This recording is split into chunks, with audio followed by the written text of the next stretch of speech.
음악치료 기법과 모델 제4부 음악치료 모델 제14장 정신분석적 음악치료 3. 정신분석적 음악치료의 사례. 여기서는 과거의 경험, 무의식적 동기, 전이와 역전이 현상, 저항, 퇴행 등이 음악치료에서 어떻게 나타나고 해결되고 변화되어 가는지 다양한 클라이언트의 사례를 통해 살펴봄으로써 정신분석적 음악치료의 임상 과정을 소개한다. 1. 만성 정신분열증을 가진 베티의 사례. 베티는 27세의 만성 정신분열증 환자로 자메이카계 영국인이다. 9세에 발병하여 13세 이후 우울 증세에도 시달려왔다. 어린 시절 가족에게서 신체적, 정신적 학대를 당했으며 13세 이후 정신병원에 입퇴원을 반복했다. 당시에는 자살 기도로 급성 병동에 입원하고 있었다. 음악치료는 납병동에서 진행 중이었고 입원 초기 납병동에서 제공하는 다른 치료는 모두 거부했는데 음악치료에만 유독 관심을 보여 담당 의사가 음악치료에 의뢰하였다. 초기 평가를 거쳐 당시 진행 중이던 폐쇄 집단과 개방 집단 음악치료에 참여하게 되었다. 집단 초기의 베티는 항상 말없이 심각하고 어두운 표정으로 고개를 숙인 채 바닥만을 바라보고 앉아있곤 했었고 집단 즉흥 연주에는 전혀 참여하지 않았다. 그녀의 이런 행동은 집단에 강한 긴장감을 조성하여 그 누구도 선뜻 그녀에게 다가서지 못하였다.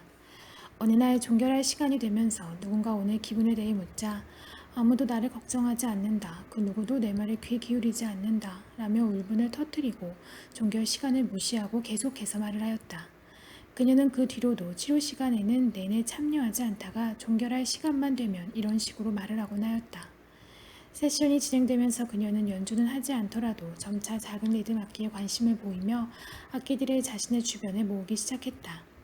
집단이 계속 진행됨에 따라 베티는 다른 환자들이 연주하는 모습을 지켜보기 시작했고 자신도 조금씩 연주에 참여하기 시작하였다. 베티는 말없이 작은 타악기들을 주변에 모으며 계속 악기를 바꾸면서 짧고 강렬하게 연주했고 자신에게 몰입하여 남의 소리는 전혀 듣지 못하고 있는 듯이 보였다. 그녀의 연주는 계속 악기를 바꾸는 탓에 앞뒤가 연결되지 못하고 분열되어 가는 양상을 보였다. 나는 선택한 악기를 통해 집단의 음악적, 역동적 상태를 반영함과 동시에 베티의 리듬과 연주 형태를 반영함으로써 음악적 관계를 형성해 나갔다. 세션이 진행됨에 따라 베티는 치료사와 집단원들이 자신의 연주를 듣고 거기에 대해 반응하고 지지하고 있음을 지각하게 된다. 그녀의 연주도 혼자 분열되어가는 양상이 아닌 점차 의사소통적 성격을 띠기 시작했으며 다른 사람들의 연주에도 귀 기울이고 반응할 수 있을 만큼의 변화가 일어나기 시작했다. 악기를 강박적으로 바꾸어가는 행동도 서서히 줄었으며 한 악기를 전보다는 길고 여유 있게 연주할 수 있게 되었을 뿐 아니라 점차 집단 내 구성원들을 격려하고 지원해 줄 수 있을 정도의 변화가 일어나게 되었다. 3개월 후 그녀는 납병동 내 다른 활동도 적극적으로 참여하기 시작했으며 이번 병동을 떠나 통원 환자가 되었다.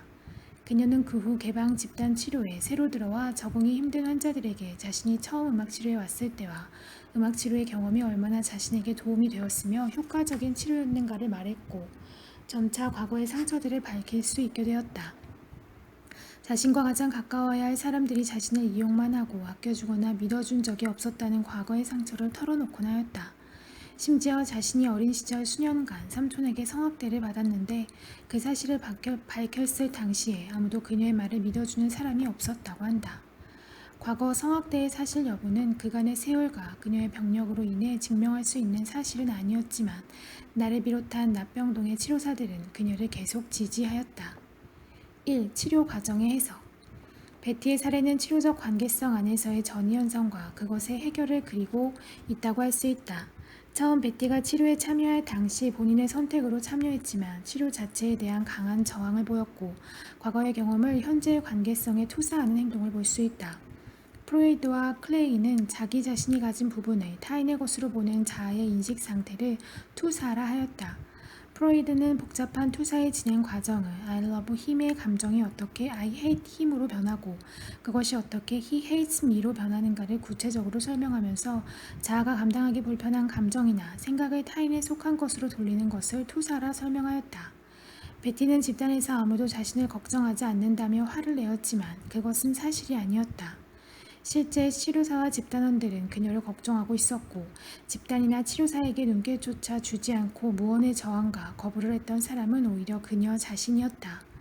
치료사나 집단 구성원이 말을 하려 하면 전혀 반응하지 않거나 버럭 화를 내면서 말을 끊곤 했는데 우리는 이 사례에서 그녀가 비언어적인 즉흥 연주의 경험을 통해 조금씩 변화되어가는 모습을 관찰할 수 있다.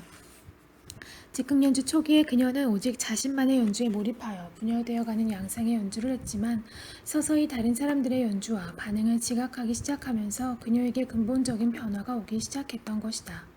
즉, 즉흥 연주의 경험이 치료적 변화를 가져왔다고 볼 수 있다.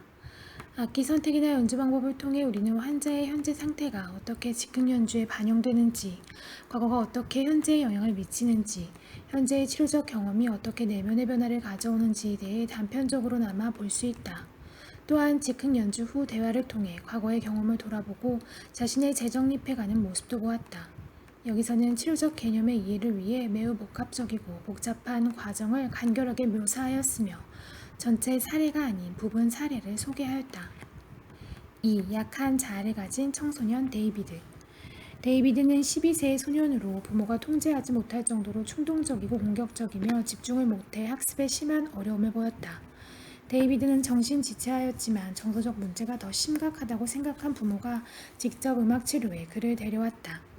그는 음악치료를 받는 동안에도 내내 충동적이고 혼란스럽게 행동할 뿐 아니라 나와 어떤 개인적 접촉도 유지하지 못했으며 세션 자체를 망가뜨리곤 했다. 다음은 데이비드와 함께한 특정 세션에 대한 기록으로 이 세션은 투사적 동일시, 담아주기, 퇴행에 대해 다루고 있다.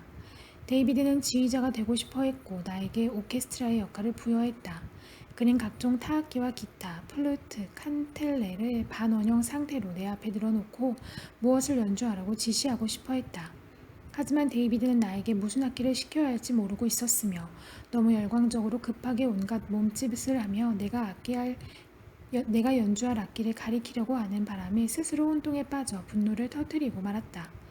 그는 고함을 치면서 내 앞에 와서 어떻게 연주해야 할지를 보여주었는데 그가 원했던 방식은 그 모든 악기를 동시에 연주하는 것이었다.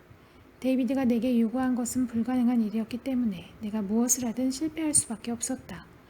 내가 자신의 요구대로 하지 못하자 데이비드는 갈수록 광폭해져서 악기를 발로 차고 비명을 지르며 무기력과 분노로 온몸을 떨었다. 데이비드의 이런 행동은 나를 혼란에 빠뜨리고 절망감과 절박감을 느끼게 했는데 나는 스스로의 역전이를 탐색하면서 데이비드의 행동이 투사적 동일시 현상이라는 것을 이해하게 된다. 나는 데이비드의 분노, 무력감, 외로움에 대해 말하기 시작했고 특히 이해받지 못한다는 느낌과 스스로 세운 계획이 실패해 몹시 화가 났다는 사실을 말했다. 내 말을 들은 데이비드는 바닥에 쓰러지더니 태아 자세로 누워 울면서 난 할 수 없어 라고 반복해 말했다. 나는 태아 자세로 누운 데이비드 옆에 부드럽게 허밍을 하기 시작했고 그 허밍은 무기력과 외로움을 표현하는 즉흥 노래로 발전하였다. 평소 데이비드는 잠시도 가만히 있지 못하고 충동적으로 행동했을 뿐만 아니라 자신의 감정도 수용하지 못했는데 그때만큼은 자기 자신으로부터 달아나려 시도하지 않고 당시의 감정과 경험을 받아들일 수 있었다. 10분 후 데이비드는 스스로 일어나 앉았다. 나는 칸텔레를 집어서 한음을 연주했고 이어 데이비드도 칸텔레의 한음을 연주했다. 음악적 대회가 시작된 것이다. 치료 과정의 해석. 데이비드가 오케스트라의 지휘자가 되고자 했던 사실은 전지전능한 사람이 되고픈 무의식적 소망과 그가 느끼는 무력감, 치료사에 대한 질투를 복합적으로 나타내는 것이라고 볼 수 있다. 데이비드는 모든 악기를 동시에 연주할 것을 내게 요구해서 하지 못한다는 자신의 무력감을 나로 하여금 느끼게 했다. 데이비드는 자신이 되고 싶은 것과 할 수 없는 것을 이해하지 못했고 참을 수도 없었기 때문에 혼란에 빠져 있었다. 나는 마음의 공간을 만들어 데이비드의 혼란과 파괴적 행동, 불안 등을 담아주었고 데이비드가 이해하고 받아들일 수 있는 수준의 말로 데이비드의 상태를 말로 표현했고 데이비드가 스스로 외로움과 무기력감을 수용할 수 있게 도와주었다. 데이비드가 태아 자세로 누웠다는 것은 아기 시절로의 퇴행을 의미했다. 아기 시절로의 퇴행은 곧 사랑과 안전에 대한 욕구를 나타낸다고 볼 수 있을 것이다.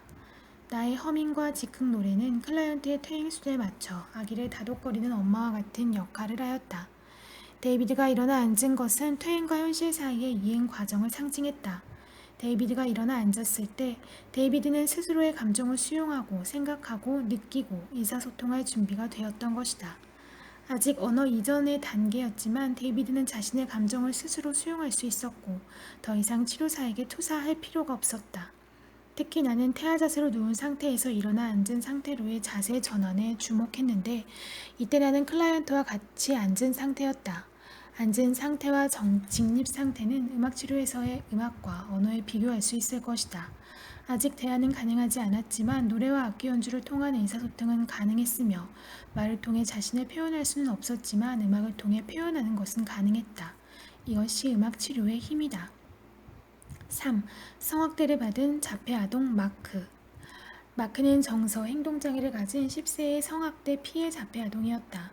마크는 중증 정신지체와 간질, 반향어, 강박적 반복 성향 등 복합적 문제를 갖고 있었고 필자와 1년간 개별 음악 치료를 하였다. 그는 당시 어머니와 어머니의 남자친구와 함께 살았는데 지면의 한계상 복잡한 성장 배경 기술을 생략하고자 한다. 또한 비교적 장기간의 음악치료 과정을 소개하기 때문에 1년간의 복합적이고 복잡한 치료 과정의 내용을 독자의 이해를 위해 주제별로 묶어 비교적 단순화시켰으며 주제별로 치료 과정의 기술과 해석을 분리시키지 않고 통합시켜 기술했다. 1. 전이와 역전이. 일반적으로 음악치료에서는 클라이언트와 치료자가 함께 악기를 연주하거나 노래를 부르거나 하며 적극적으로 음악을 만들어가는데 마크의 경우는 예외였다. 마크는 내가 의사소통의 수단으로 악기를 연주하거나 목소리를 사용하며 마치 내 음악 자체가 자신을 해치기라도 하듯 비명을 지르며 고통스러운 듯이 귀를 막고 몸을 웅크리거나 폭력적인 언어를 쓰며 치료실을 나가버렸다. 이것은 마치 내가 자신을 학대라도 한 듯한 반응이었기에 당시에 나는 상당한 충격을 받았다. 나는 아주 작은 치매에 대한 아이의 과민한 반응은 그가 가진 상처의 전이로 볼 수 있다 라고 말한 알바레즈의 견해에 동감하지 않을 수 없었다. 또한 마크의 타인에 대한 불신이 그 누구도 자신을 있는 그대로 보고 듣고 받아들일 수 없다는 남을 보고 듣고 참지 않겠다는 행동으로 표현된 것 같았다. 나는 그의 반응을 보며 내 존재를 음악적으로 보이지 않고 들리지 않는 존재로 바꾸어갔다. 당시에 나는 쉼표였던 것 같다. 음악에서 정적이 흐르면 항상 다음 순간을 기대하게 된다. 우선은 마크에게 어떠한 압력도 넣지 않고 그를 있는 그대로 받아들여서 안정과 신뢰를 키워나가고자 했다. 이 과정에서 마크는 악기 사용이 자신만의 영역임을 확실히 했고 나에 대한 호기심의 행동의 갈등을 통해 나타냈다. 2. 치료적 관계성에서 나타나는 가학성.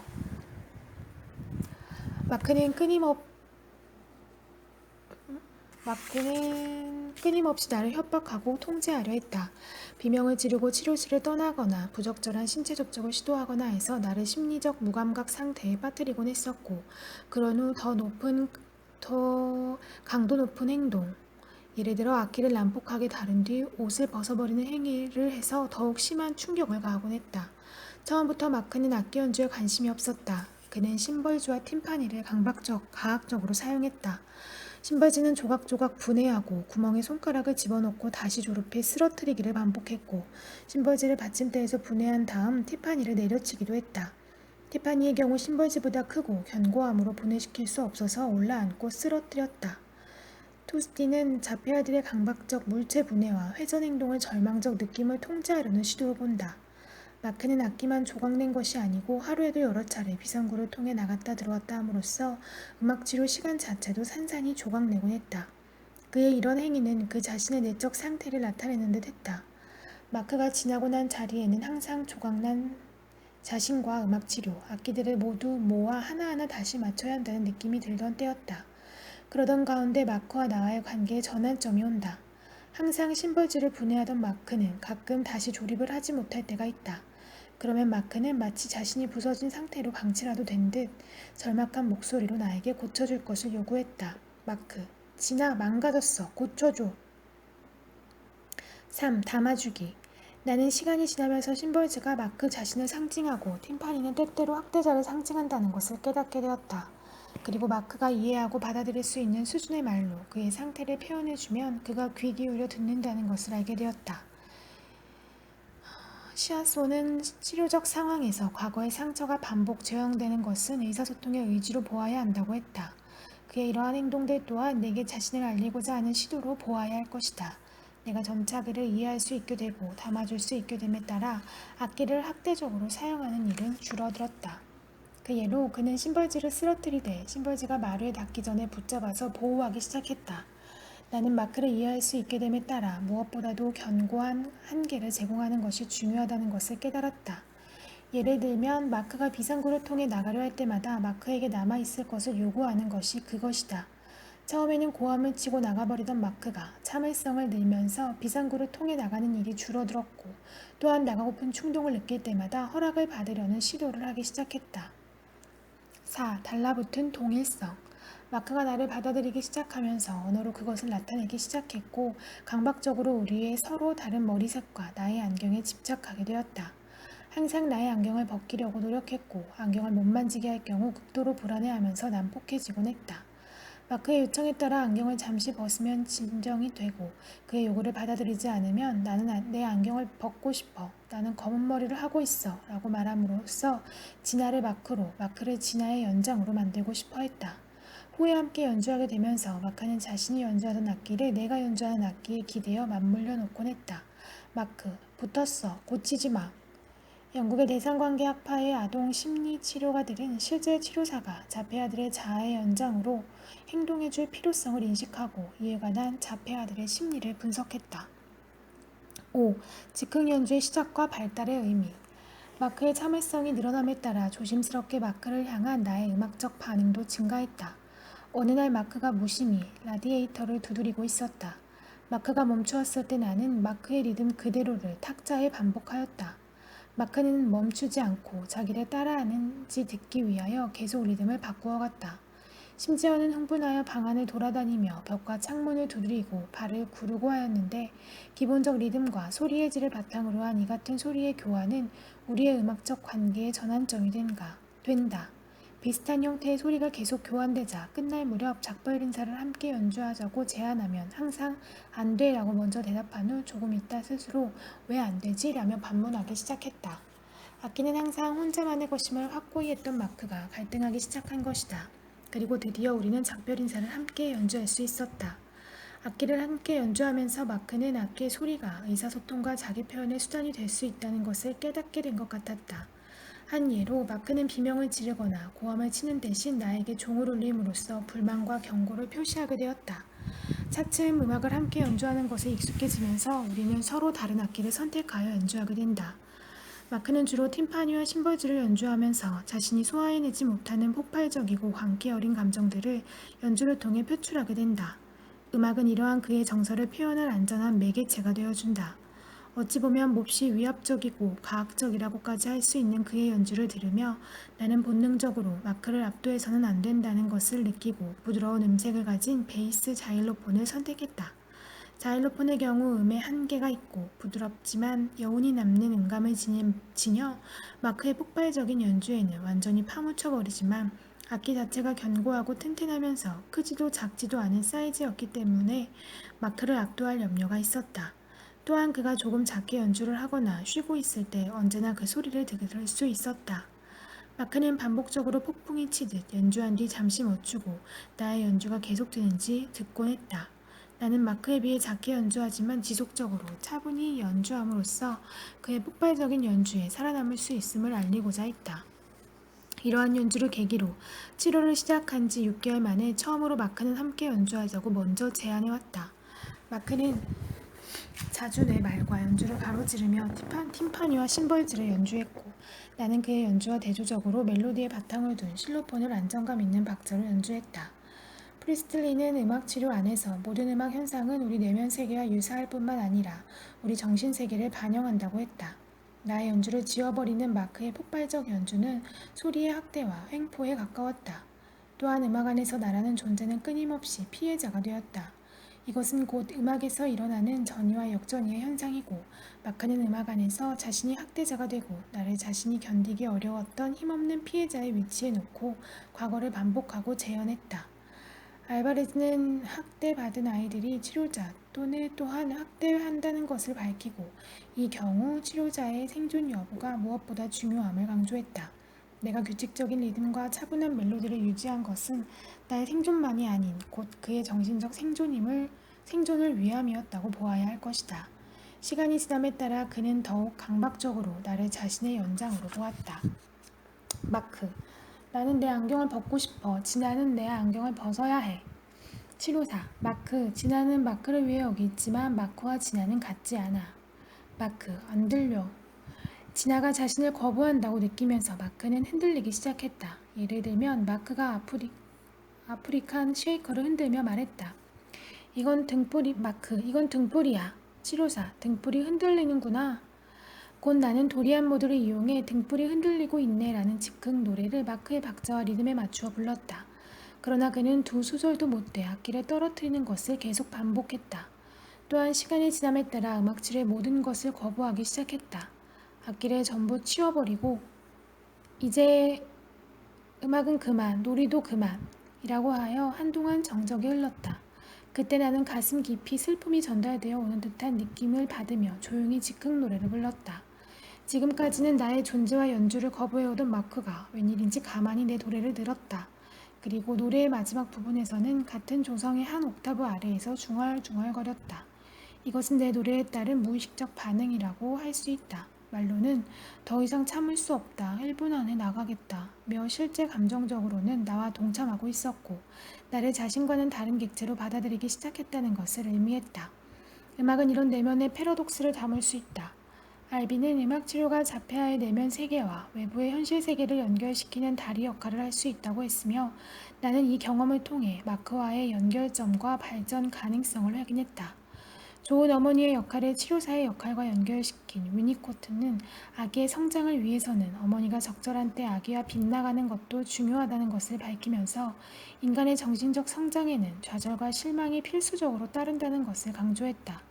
번트는 즉흥 연주의 경험이 우리에게 우리 자신의 근본적 문제점에 대해 생각할 수 있는 환경과 우리의 감정을 말로 표현할 수 있는 기회도 준다고 했다. 이날 마지막 순간 마크는 처음으로 자신의 감정을 I라는 1인칭을 사용해 표현했다. 마크, 나는 나를 보지 않을 거야. 내가 지겨워. 아니야, 당신이 지겨운 것은 아니야. 진아, 나는 마크 진아를 바라보지 않을 거야. 진아, 슬퍼요. 나와 음악 치료를 시작한 지 7개월 만에 처음으로 자신의 감정을 언어로 표현했던 것이다. 나는 그것이 나와 내적 세계와 외부 세계가 혼란스러운 상태에서 서서히 자신의 자아를 찾아가는 과정이라 생각했다. 그 후 마크는 1년간의 치료를 끝내고 다음 기간인 자폐아 중학교로 진학했다.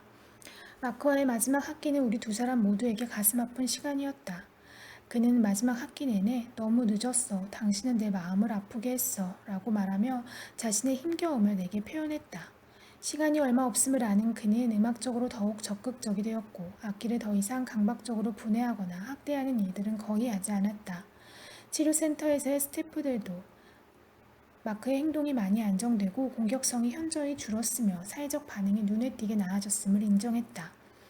마크는 자폐증 외에 여러 가지 복합장애를 가지고 있었을 뿐 아니라 성학대라는 과거의 상처 때문에 고통받는 아동이었다.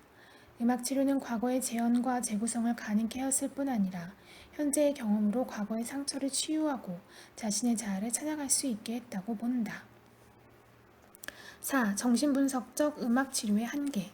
프로이드는 정신분석을 완성된 학문으로 보지 않았다. 그는 인간의 심리에 대한 연구 및 치료를 우주를 연구하는 천문학에 비유하곤 했는데 그 말은 우리가 한 개인의 치료를 통해 알게 되는 부분은 극히 한정되어 있기 때문에 우리는 그 한계를 겸손히 받아들여야 하며 계속해서 한계를 극복하려는 노력을 해야 한다는 뜻이다. 정신분석적 음악치료는 주로 심리장애나 문제점이 있는 환자나 일반인에게 효과적으로 사용될 수 있는 방법이다. 또한 임상현상을 해석하는 정신분석적 관점은 본질적으로는 심리적 추론이라 할 수 있다. 이 추론은 치료 과정을 거쳐 서서히 증명되나 개인적 관계성에서 나오는 증명하기 힘든 사고의 과정을 바탕으로 하기에 과학적으로 증명하기 힘들다는 단점이 있다. 하지만 프로이드는 심리 활동에 관한 학문을 사랑하는 사람은 이 불확실하고 완성되지 않은 내용들을 그대로 수용해야만 할 것이다 라고 말했다. 불확실성을 수용할 수 있는 능력은 정신분석적 관점을 지닌 치료사에게 가장 요구되는 상황이기도 하다. 프레슬리는 치료란 특별한 사랑의 방법이라고 했다. 그리고 음악치료는 소리의 패턴을 통해 사랑의 만남이 가능한 비언어적인 의사소통을 제공한다고 했다. 그녀는 치료사에 대한 클라이언트의 사랑은 클라이언트 스스로 문제를 직면하고 넘어설 수 있게 하여 결국 외부 세계에서 또 다른 사랑의 대상을 찾아갈 수 있게 하고 치료사의 클라이언트 사랑은 클라이언트가 자신의 한계를 넘어서 가능성을 실현하게 한다라고 했다. 그녀는 인간이 가지고 있는 각양각색의 감정을 담을 수 있는 음악에 대한 치료사의 사랑에 대해서도 이야기하고 있다. 즉, 음악은 장애나 질환으로 인해 타인과의 소통이 어려운 클라이언트들과 친밀한 교감을 나눌 수 있게 할 뿐 아니라 자유와 즐거움까지 주기 때문에 클라이언트나 치료자 모두에게 매우 큰 보상이 된다는 것이다. 전통 정신분석적 관점은 무의식과 과거의 경험이 현재의 행동과 사고에 영향을 미친다는 전제하에 치료적 관계성 안에서 무의식의 의식화와 과거의 재현빛 재구성을 통해 현재의 자아를 재정립해가는 특성을 가진다. 정신분석적 음악치료에서는 특히 자유직흥 연주가 주 매체로 사용되며, 이때 자유직흥 연주는 일종의 음악적 자유현상의 역할을 해 전이와 역전이 현상을 발전시킨다. 치료사는 음악적 과정을 통해 클라이언트를 이해하고 도울 수 있는 능력이 있어야 하며, 이러한 능력은 심층 심리학에 대한 깊이 있는 이해와 숙련된 음악적 기술을 요한다. 치료사와 클라이언트가 만들어가는 음악적 경험은 그 자체가 종종 치료적 변화를 가져오는데, 오델은 치료사가 음악으로 클라이언트에게 반응하는 것 자체를 음악적 형태의 해석이라 보았다. 즉, 정신분석적 음악치료의 중심에는 클라이언트와 치료사가 만들어가는 자유직흥 연주가 있으며, 즉흥 연주 자체는 치료적 요인을 담고 있다고 할 수 있는데, 정신분석적 관점이 치료적 요인과 과정의 해석에 사용된다 하겠다. 하지만 프레슬리가 설명했듯이 정신분석적 음악치료를 한마디로 말한다면 그것은 사랑이라 할 수 있을 것이다. 즉, 음악을 통한 아주 특별한 전문적인 사랑을 실천하는 방법이라 할 것이다. 용어 해설, 대상관계. 자아와 대상 사이에 성립하는 관계성을 의미하는 대상관계, 정신분석학파의 개념으로 대상관계는 자아 기능에 속하므로 대상관계성의 양상은 자아의 발달과 더불어 변화한다. 무의식, 일반적으로 각성되지 않은 심적 상태, 즉 자신의 행동에 자각이 없는 상태를 뜻하며, 프로이트는 무의식의 내용을 주로 억압된 생각 및 본능으로 보았고, 융은 개인의 무의식 외에 집단 무의식이 있다고 주장하였다. 방어기제, 자아가 자신에게 위협이 되는 요소들로부터 자신을 보호하기 위해 사용하는 대체로 무의식적 심리 반응 양상을 의미한다. 역전이, 정신분석학에서 사용하는 용어로 전이에 대한 치료사의 심리적, 신체적 반응을 통칭하여 역전이라 하는데, 클라이언트의 문제에 대한 통찰의 계기가 될 수 있다. 따라서 임상에서 역전이 현상이 일어나면 치료사는 그것을 알아채고 스스로 분석하거나 임상 감독을 받음으로써 역전이가 치료에 방해가 되지 않게 노력해야 할 뿐 아니라 치료 과정의 효과적인 매체로 사용할 수 있어야 한다. 자유연상, 프로이트가 확립한 정신분석의 기법이다. 클라이언트는 침대 의자에 반드시 누워있고 치료사는 그 뒤쪽에 자리 잡고 앉는다. 시각적 자극이 차단된 상태에서 치료사는 머릿속에 떠오르는 것은 무엇이든 말하세요 라고 말하고, 클라이언트는 이러한 방법으로 자신의 생각이나 감정을 선택하거나 비판하지 않고 그대로 이야기하게 된다. 이러한 방법을 통해 의식적 억제 혹은 무의식적 억압까지도 완화시켜 치료 과정을 진행시켜가게 된다. 자유직흥 연주, 줄리엣 알빈이 확립시킨 즉흥 연주 방식으로 형식이나 틀에 얽매이지 않고 완전히 자유롭게 연주할 때 음악에는 연주하는 사람의 존재 자체, 성격과 문제점까지도 그대로 반영된다고 믿었다. 정신분석적 음악치료에서 자유직흥 연주는 일종의 음악적 자유현상의 역할을 하며 전이와 역전이 현상을 발전시킨다. 전이, 정신분석학에서 사용하는 용어로 클라이언트가 자신에게 중요한 사람이나 관계성에서 가지고 있던 무의식적 감정, 소망, 갈등, 환상 등을 치료사에게 투사하거나 전치하는 현상을 뜻한다. 정신분석의 핵심이라 할 수 있는데, 치료사는 이 과정을 표면화시켜 재경험할 수 있게 하고 훈습하는 과정을 거쳐 클라이언트가 가진 문제에 대한 근본적인 이해 증진 및 증상 완화를 가져올 수 있다. 정신분석, 프로이트가 창안한 심층 심리학의 주요 이론을 근거로 발전된 심리치료법이다. 정신분석적 음악치료, 현존하는 다양한 정신분석 이론의 영향을 받은 음악치료다. 투사 동일식, 멜라니 클라인이 소개한 개념으로 방어기제이자 오늘날 정신분석학의 전이와 유사한 개념으로 사용되는 용어다. 자신이 원치 않는 부분에 대한 방어로 자신이 지닌 충동이나 속성을 타인에게 속한다고 투사한 후 그 투사를 경험하는 수용기 역할을 하는 타인을 동일시하는 현상을 의미한다. 즉, 치료적 관계성에서 끊임없는 상호작용을 통해 심리적 변화를 가져올 수 있는 중요한 현상이다.